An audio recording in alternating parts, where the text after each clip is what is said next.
మీ దగ్గర డబ్బు ఎంత ఉంది? నగలమ్మిన డబ్బు, ఆఫీసులో లోన్ తీసుకున్న డబ్బు అన్నీ కలిపి 1,00,000 దాకా ఉంటుంది. ఇంకా 1,00,000 కావాలి. అన్నయ్య, నా పెళ్లి కోసం ఉంచిన డబ్బు కూడా తీసుకో. చూడు బాబు, వడ్డీకి డబ్బులిచ్చే కన్నయ్య గారు నాకు బాగా తెలుసు. ఆయన వినాయక చవితికి వచ్చినప్పుడు రిక్షా కొనుక్కోవడానికి డబ్బిచ్చిన వాడిని నేనే. ఇప్పుడు ఆయన చాలా గొప్పవాడయ్యాడు. నేను చెప్పాననే ఆయన దగ్గర 1,00,000 రూపాయలు తీసుకో. వెళ్ళి ఒకసారి అడిగి చూడండి. అడిగి చూస్తాను.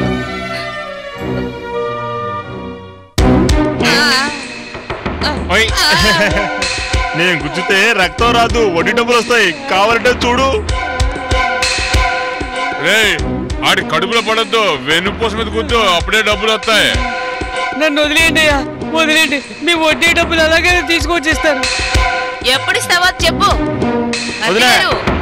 ఎన్నిసార్లు కూర్చారు? 10 సార్లు కూర్చోదా? ఇంకో 5 సార్లు మా మామగారు కూర్చుతాడు. కూర్చే లెవెల్కి వాడి ఒళ్ళంతా రక్తం కారిపోవాలి. నా దగ్గర డబ్బు తీసుకొని వడ్డీ కట్టకుండా ఎగేయాలనుకుంటావరా సన్నాసి? నా ఇంటి పేపర్లు తెచ్చిస్తాను. ఎక్కడ మీరు సంతకం పెట్టమంటే అక్కడ సంతకం పెడతాను. నన్ను వదిలేయండి. వెంకటేశ్వర స్వామి, నువ్వే కాపాడాలయ్యా.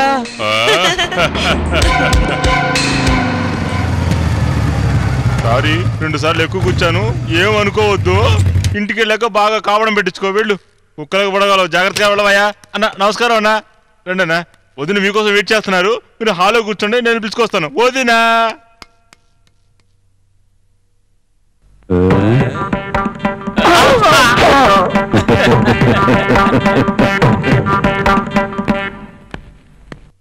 తిరుపతి నుంచి నాయుడంట, లైన్ లో ఉన్నాడు, మాట్లాడండి.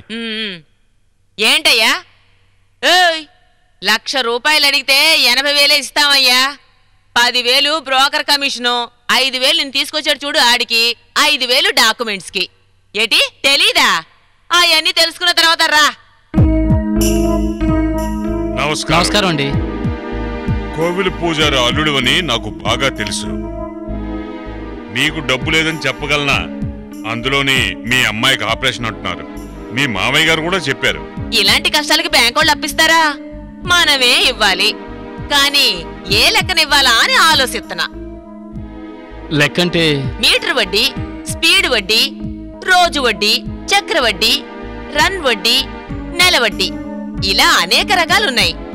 ఇందులో ఏ లెక్కన నీకు వడ్డీకి ఇవ్వాలా అని ఆలోచిస్తున్నాను. ఏ లెక్కైనా పర్వాలేదమ్మా. నా కూతురికి వెంటనే ఆపరేషన్ చేయించాలి. మీ డబ్బు మీకు తిరిగి ఇచ్చేస్తాను. సరే, ఎంత డబ్బు కావాలి? 1,00,000 కావాలి. మరిది గారు, దొంతికొండల్లో దాచిన 1,00,000 రూపాయలు తీసుకురండి.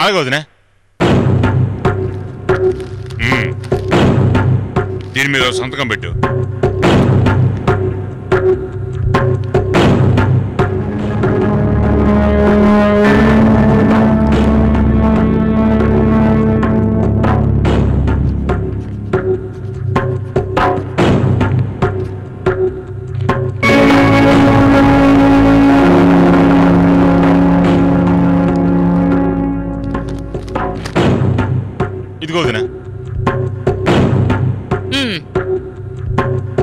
ఏంటి చూస్తున్నారు? డబ్బు మీద ఉప్పు పెట్టించానా? మీ దగ్గర ఉన్న డబ్బు ఉప్పులా కరిగిపోవాలి. అప్పుడే మీరు మళ్ళీ మళ్ళీ నా దగ్గర కప్పుకొస్తారు. మీకు మాకు బంధం తెగిపోకూడదు కదా. నేనేమనుకుంటున్నానంటే ఉప్పు తిన్న విశ్వాసం అంటారు కదా, అలా తీసుకుంటున్నాను. మీరు చదువుకున్నవారు, అలా అర్థం చేసుకుని ఉంటారు. చాలా థ్యాంక్స్ అండి. ఇదిగో, చెప్పిన టైంకి వడ్డీతో సహా డబ్బు ఇచ్చేయాలి, తెలిసిందా? అలాగేనమ్మా.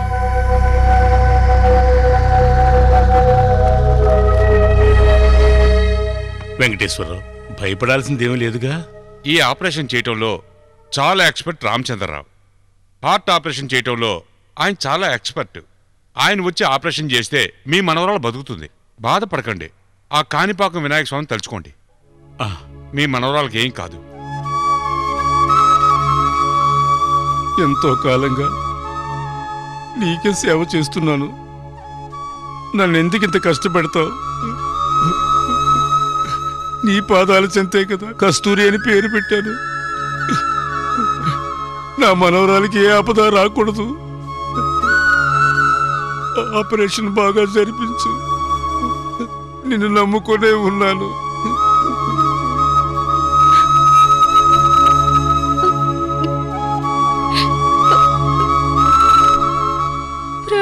ప్రాణంగా పెంచుకున్న నా కన్న కూతుర్ని నా నుండి వేరు చేయకు తల్లి. నీకు ప్రాణమే కావాలనుకుంటే నా ప్రాణం తీసుకో, నా కూతుర్ని వదిలే తల్లి. శరణు విఘ్నేశ శరణు గణనాథ శరణు గజరాజా, ఆది పూజలను నీకు చేసే దయతో కనవయ్యా.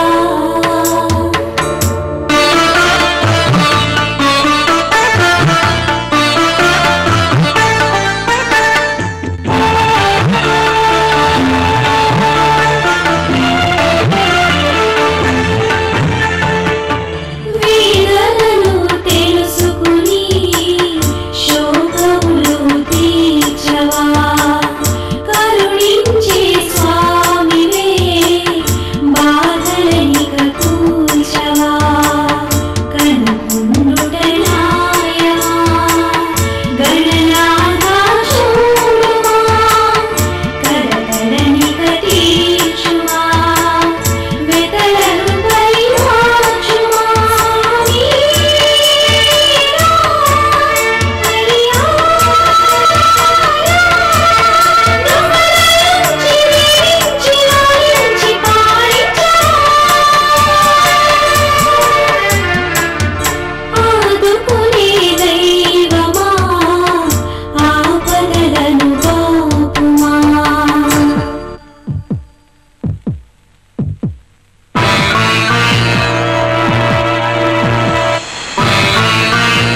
ఏమండి కస్తూరి కళ్ళు తెరిచింది.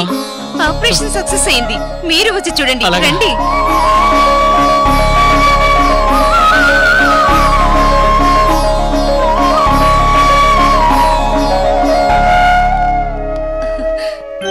బంగారు తల్లి,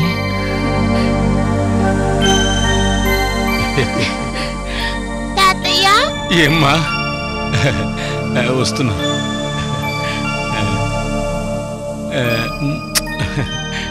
వినాయక, నా మనోరాల్ని కాపాడు.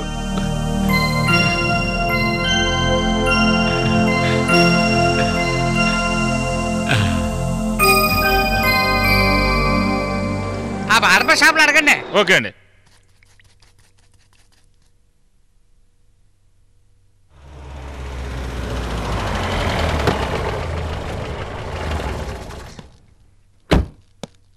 అన్నా ఇగో ఈయన చేసి వచ్చాను. అందుకు రాలేదన్నా. ఇక్కడ ఏనుగు వైద్యులు వేదాంతం గారి ఇల్లు ఎక్కడన్నా? ఏంటి విషయం? నా పేరు గుణశేఖరు, విజయనగర సామ్రాజ్యం నుంచి వస్తున్నాను. ఆ ఏనుగు వైద్యులు చెయ్యేటువంటిది అంటావు? మంచి చెయ్యి రాసయ్యా. ఆయన చెయ్యే పడింది అనుకో, జబ్బు వెంటనే తగ్గిపోతుందయ్యా. అయితే మంచి వైద్యులే దొరికారు. మా కోట్లో ఉండే కళ్యాణికి బాగా జబ్బు చేసిందండి. ఎవరా కళ్యాణి? రాజుగారు కూతురా? భలే చెప్పారు. రాజుగారి కూతురు పేరు కూడా కళ్యాణియే. నేను చెప్పింది ఆ కళ్యాణి కాదు, ఏనుగు కళ్యాణి. కోట్లో పెద్ద ఏనుగు ఉందండి, దాని పేరు కళ్యాణి. దానికి ఎప్పటి నుంచో రోగం ఉందండి. ఎంతమంది వైద్యులు చూపించినా తగ్గట్లేదు అనుకోండి. అవును, ఈ వైద్యులు బాగు చేస్తారంటవా? బాగు చేస్తారు. ఏనుగు కన్నా తగ్గింది అనుకోండి, మా రాజుగారు ఆయన పిలిపించి ఆయనకి కావాల్సినంత బంగారు ఇచ్చి పంపుతారండి.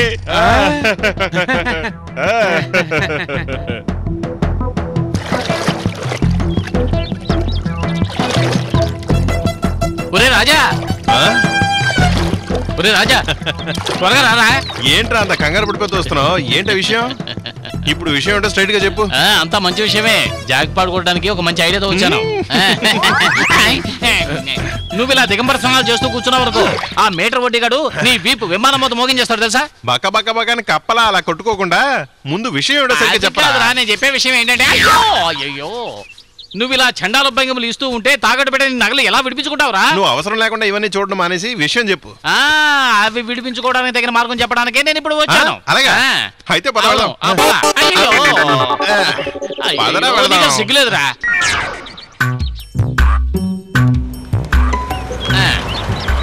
ఇంకా నయం, ఇక్కడ ఎవరు లేరు.